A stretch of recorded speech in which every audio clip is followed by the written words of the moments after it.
Welcome to అమ్మా news. నేను PV Varma. ఈరోజు ది లీడర్ కార్యక్రమంలో మనతో పాటుగా రామగుండం ఎమ్మెల్యే కోరుగంటి చందర్ ప్రస్తుతం మనతో ఉన్నారు. ఆయనతో మాట్లాడదాం. రాబోయే 3 రోజులలో అసెంబ్లీ సమావేశాలు నిర్వహించబోతా ఉన్నారు. మరోవైపు అసెంబ్లీ ఎన్నికలు కూడా దగ్గరికి రాబోతా ఉన్నాయి. సో ఈ నేపథ్యంలో మరి నియోజకవర్గ పరిస్థితి ఎట్లా ఉంది, నియోజకవర్గంలో మరి ఏ విధమైనటువంటి సమస్యలతో ఈసారి ఏది జరగబోతున్నటువంటి అసెంబ్లీకి సంబంధించిన షెడ్యూల్ మాట్లాడబోతా ఉన్నారు, ఒకసారి తెలుసుకుందాం. నమస్తే చంద్రన్న. నమస్కారం. సో ఫస్ట్ గా రామగుండానికి సంబంధించి మాట్లాడుకుంటే, మొన్న అకాలంగా కురిసినటువంటి భారీ వర్షాల నేపథ్యంలో ఆల్మోస్ట్ మీరు కూడా వారం వ్యవధిలో ప్రజలతో తిరుగుతా ఉన్నారు. సో ఈ సమస్యను రేపు రాబోతున్నటువంటి అసెంబ్లీ సెక్షన్స్ లో పెట్టబోతా ఉన్నారా? తప్పకుండా.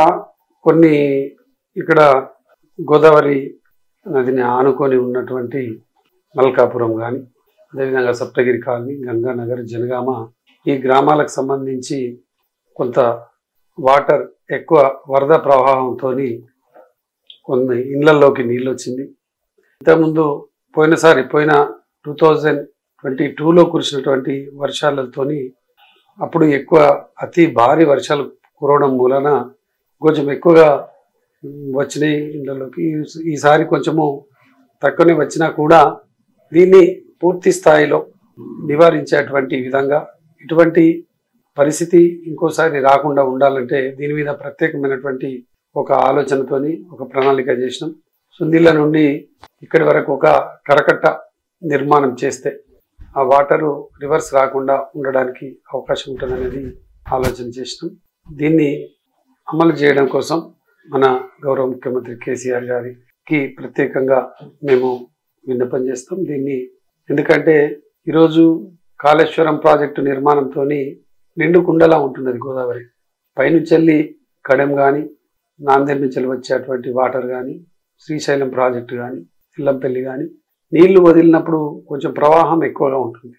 గోదావరి ప్రవాహం ఎక్కువగా ఉండడం మరియు వర్షాలంతా కూడా ఈ యొక్క రామగుండం పారిశ్రామిక ప్రాంతంలో పడడంతో ఈ డిశ్చార్జ్ వాటర్ అంతా కూడా దాంట్లో కలిసేటువంటి వాటరు ఒత్తిడితోని మళ్ళీ బ్యాక్ రావడంతో ఇబ్బంది అవుతున్నది. కాబట్టి ఈ వచ్చేటువంటి వాటర్ను డైరెక్ట్ సుందిల్లాలో కలిసేటువంటి విధంగా కరకట్ట సైడ్లో ఒక కెనాల్ను ఏర్పాటు చేస్తే ఈ యొక్క సమస్య పరిష్కారం అవుతుంది అనేటువంటి ఆలోచనతో ఉన్నాం. దీన్ని 110 కోట్ల రూపాయల ఎస్టిమేషన్ కూడా వేయించినాం.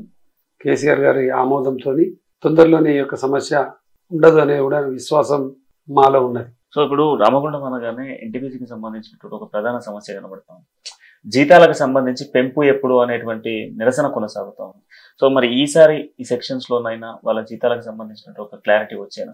100% మీరు అన్నమాట నిజము. ఎన్టీపీసీ యాజమాన్యం మొదటి నుంచి కూడా ఇక్కడ ఉన్నటువంటి కాంట్రాక్టు కార్మికులను మరీ బానిసలుగా వారికి జీతాల పెంపు విషయంలో, అగ్రిమెంట్ విషయంలో బాగా నిర్లక్ష్యం చేస్తూ ఉంటుంది.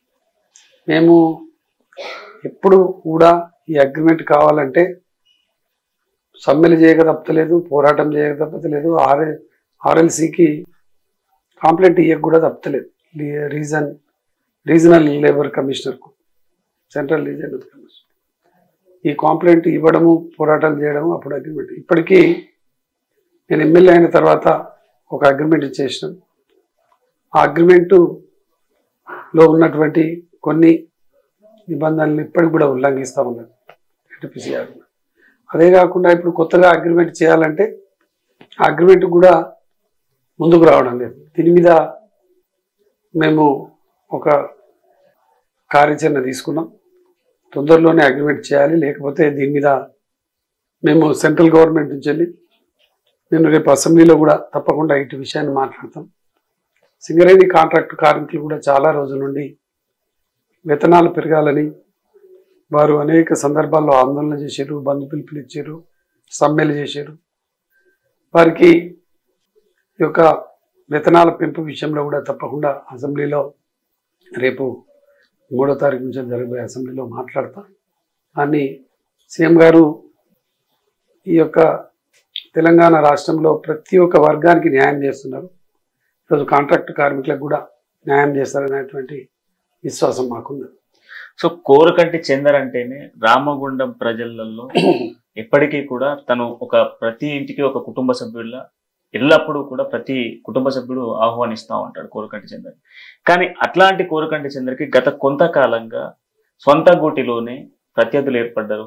వాళ్ళు ఈయనకు టికెట్ రాకుండా చేయాలి అన్నటువంటి ఆలోచనతో, అధిష్టానం దగ్గరికి వెళ్ళాలి అన్నటువంటి ఆలోచనతో. సో ఇది వాస్తవమేనా? అంటే సహజం. ఎన్నికలు వస్తున్నాయి అని అంటే బ్లాక్ మెయిలింగ్ రాజకీయాలు మొదలైతాయి.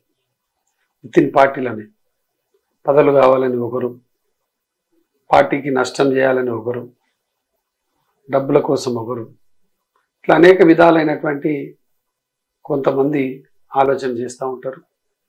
మరి ఈ రామగుండం నియోజకవర్గంలో నేను పార్టీ కోసం మొదటి నుండి 2001 నుంచి వెళ్ళి పనిచేస్తున్నటువంటి వాడిని, ఉద్యమంలో కూడా కష్టపడ్డటువంటి వాడిని, ఉద్యమం కోసం జైలులో సైతం ఉన్నటువంటి వాడిని. ఇక్కడ ప్రతి కార్యకర్త కూడా మాకు ప్రత్యేకంగా పరిచయం. మేము ఉద్యమ సందర్భంలో మేము తయారు చేసినటువంటి వాళ్ళే. కొంతమంది కొత్తగా పార్టీలు మారిన వాళ్ళు కూడా ఉంటారు.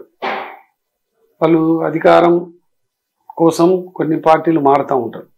అయితే వాళ్ళు ఈరోజు వాళ్ళు ఆలోచన పార్టీకి నష్టం కలిగించేటువంటి ఆలోచన, అభ్యర్థికి నష్టం కలిగించేటువంటి ఆలోచన, మరి వాళ్ళు స్వప్రయోజనం ఏమన్నా దానికోసం ఆలోచన అనేది అది రాబోయే కాలంలో అర్థమవుతుంది. కానీ మొత్తానికైతే ఈ విధానం సరైనది కాదనేది అంటే నా అభిప్రాయం. అప్పుడు కర్ణాటక ఎన్నికల తర్వాత కాంగ్రెస్ పుంజుకుంది. ఇక్కడ మనకు రామగుండం నియోజకవర్గంలో కూడా కాంగ్రెస్ రోజు రోజు డెవలప్ అయిపోతా ఉంది. రేపు రాబోయే రోజుల్లో కాంగ్రెస్ గడ్డ ఇక్కడ రామగుండంలో జెండా ఎగరబోతా ఉంది కాంగ్రెస్ అని చెప్పేసి కాంగ్రెస్ నేతలు చెప్తా ఉన్నారు. దీనికి కోరకంటి చంద్ర ఏం సమాధానం చెప్తారు? రామగుండం అస్తవ్యస్తం కావడానికి, రామగుండం నియోజకవర్గం భ్రష్టు పట్టడానికి కారణం కాంగ్రెస్ పార్టీ.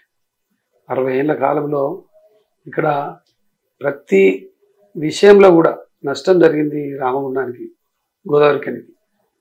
ఇలా గోదావరికని అభివృద్ధి కాకపోవడానికి గల కారణం కూడా కాంగ్రెస్ పార్టీ. అందుకోసమే కాంగ్రెస్ పార్టీని ఇక్కడ గత చాలా ఏళ్ళుగా అసలు ఎమ్మెల్యే లేడు. ఒకసారి మొన్న మున్సిపల్ చైర్మన్, అది పొత్తుతోని 2004లో పొత్తుతోని మున్సిపల్ చైర్మన్ అయ్యారు. ఆ పొత్తులో కూడా వైస్ చైర్మన్ టీఆర్ఎస్ పార్టీకి ఇస్తా అని మోసం చేశారు. ఈ మోసానికి కేరఫ్ అడ్రస్ కాంగ్రెస్ పార్టీ. కాబట్టి ఆ కాంగ్రెస్ పార్టీకి ఇక్కడ స్థానం లేదు. ఇక్కడ ప్రజలు చాలా చైతన్యవంతులు. ఈ తెలంగాణ రాష్ట్రం కోసం ఇక్కడ ఉన్నటువంటి ప్రజలు విరోచితమైనటువంటి పోరాటాలలో పాల్గొన్న వాళ్ళు.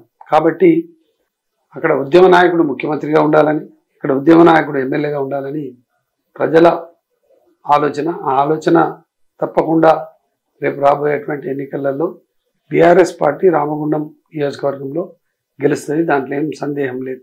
సో ఫైనల్ గా కోరకంటి చంద్రకి 2018 మెజారిటీ కన్నా ఈసారి అధిక మెజారిటీ రాబోతా ఉంది. 100% ఎందుకంటే పోయినసారి ఎన్నికలు నేను ఇండిపెండెంట్ అభ్యర్థిగా పోటీ చేసినాను. ఇండిపెండెంట్ అభ్యర్థిగా పోటీ చేసినప్పుడు నాకు 65,000 వచ్చినాయి. బీఆర్ఎస్ పార్టీ తరపున సోమారు సత్యనారాయణ పోటీ చేసిన, ఆయనకు 35,000 వచ్చినాయి. అంటే నేను పోటీ చేస్తున్న క్రమంలో నన్ను కూడా ఒక బీఆర్ఎస్ పార్టీ నాయకునిగానే ప్రజలు చూసినారు. నేను కూడా ఎలక్షన్లలో చెప్పినాను, నాకు జన్మనిచ్చినటువంటి వాళ్ళు మా తల్లిదండ్రులు అయితే రాజకీయ జన్మనిచ్చింది కేసీఆర్, బీఆర్ఎస్ పార్టీ అని చెప్పినాను. అంటే ఉద్యమకారులు, బీఆర్ఎస్ పార్టీ అభిమానులు 65,000 నాకు వేస్తే 35,000 ఆయనకి. అంటే సుమారు 90 అంటే 1,00,000 ఓట్ల వరకు వచ్చినాయి. ఈసారి కూడా తప్పకుండా ఆ బీఆర్ఎస్ పార్టీకి ఆ యొక్క 1,00,000 ఓట్లు తప్పకుండా, 65,000 నాకు వచ్చినాయి కానీ సోమారు సత్యనారాయణకి వచ్చిన 35,000 తప్పకుండా మన పార్టీకి వస్తాయి అనేటువంటి విశ్వాసం ఉన్నది. 75,000 కంటే తక్కువ ఓట్లు అయితే ఎట్టి పరిస్థితుల్లో రావు. ఎందుకంటే 58,000 కుటుంబాలకు ఇక్కడ మనము సంక్షేమ పథకాలు అందించినాం, ఇప్పుడు కూడా అందిస్తున్నాం. అందరూ కూడా లబ్ధిదారులు. 58,000 ఇండ్లు, 29,000 ఆసరా పెన్షన్ ఇండ్లు, 13,582 రైతు బంధు ఇండ్లు, కళ్యాణ లక్ష్మి షాదీ ముబారక్ ద్వారా 9,000 ఇండ్లకు ఇచ్చినాం. ఇట్లా చెప్పుకుంటూ పోతే కేసీఆర్ కిట్ కానీ, అదేవిధంగా దళిత బంధు కానీ, ఇవాళ ఇస్తున్నటువంటి బీసీ కానీ బీసీ బంధు కానీ అదేవిధంగా మైనార్టీ బంధు కానీ ఇట్లా అన్ని లెక్క వేస్తే 58,000 మీదికే ఉన్నాయి ఇండ్లలో. అంటే ఆ ఇంట్లో ఒక్కరు వేసిన 58,000. మాకంటూ కొంత ప్రత్యేకమైన పార్టీ బలం, మా బలం ఉంటుంది. అవో 20,000 లెక్కేసిన 80,000కు పైచీలకే ఓట్లు వస్తాయి తప్ప తక్కువ వచ్చేటువంటి పరిస్థితి ఉండదు. 1,30,000 పోలైతే 80% బీఆర్ఎస్ పార్టీకి ఓటింగ్ ఉంటుంది అనేటువంటి విశ్వాసం అయితే ఉంది మాకు. Thank you Chandra. సో మొత్తంగా రామగుండం నియోజకవర్గ ప్రజలు ఈసారి ఖచ్చితంగా మళ్ళీ నన్నే గెలిపిస్తారు అన్నటువంటి బలమైన విశ్వాసాన్ని వ్యక్తం చేస్తా ఉన్నారు. మొదటి నుంచి కూడా కేసీఆర్ అమలు చేస్తున్న ప్రతి పథకాన్ని ఇంటింటికి చేర్చే దిశలో కోరుకంటి చందర్ ముందంజలో ఉన్నారని చెప్పుకోవాలి. ప్రత్యేకంగా అధిష్టానం ఫోకస్ కూడా రామగుండం వైపు ఈ మధ్యకాలంలో పెరగడానికి కారణం కోరుకంటి చందర్ అని కూడా చెప్పుకోవచ్చు. మరో ఇంటర్వ్యూతో మళ్ళీ కలుద్దాం. అంటే నేను చూస్తూ ఉండండి అమ్మా న్యూస్, జనం కోసం నిజం కోసం.